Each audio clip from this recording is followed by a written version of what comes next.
Kasus tewasnya dua musisi asal Surabaya, William dan Reza, usai menenggak minuman keras pemberian tamu jadi sorotan publik. Korban sebelumnya manggung di Cross Lounge Bar, Fasa Hotel, Surabaya pada Jumat 22 Desember.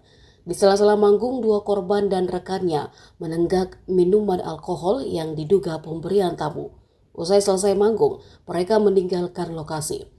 Korban Reza adalah yang meninggal pertama. Ia meninggal Minggu 24 Desember dini hari, selang sehari usai manggung. Reza di malam selesai manggung dalam kondisi mabuk berat. Kemudian diantar ke rumahnya, namun karena tertutup, ia dibawa ke rumah rekannya. Minggu dini hari Reza dilarikan ke rumah sakit dan 2 jam kemudian meninggal dunia. Sementara William masih sempat manggung di hari Sabtu 23 Desember, tapi kondisinya sudah sangat mengkhawatirkan. Korban William lalu dibawa ke rumah sakit Minggu pagi dan 4 jam kemudian meninggal dunia, selang 7 jam dengan waktu kematian Reza.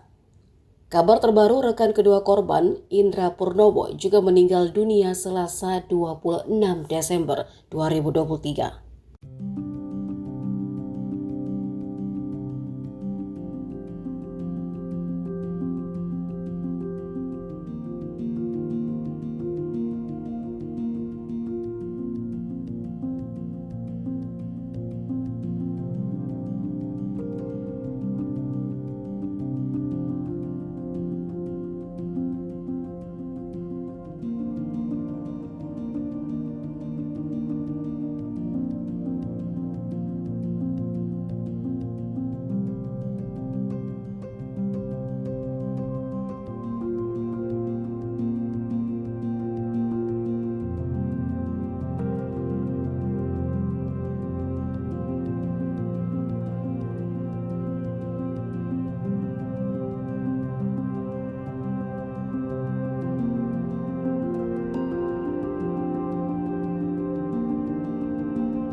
Download Tribun X sekarang, menghadirkan lokal menjadi Indonesia.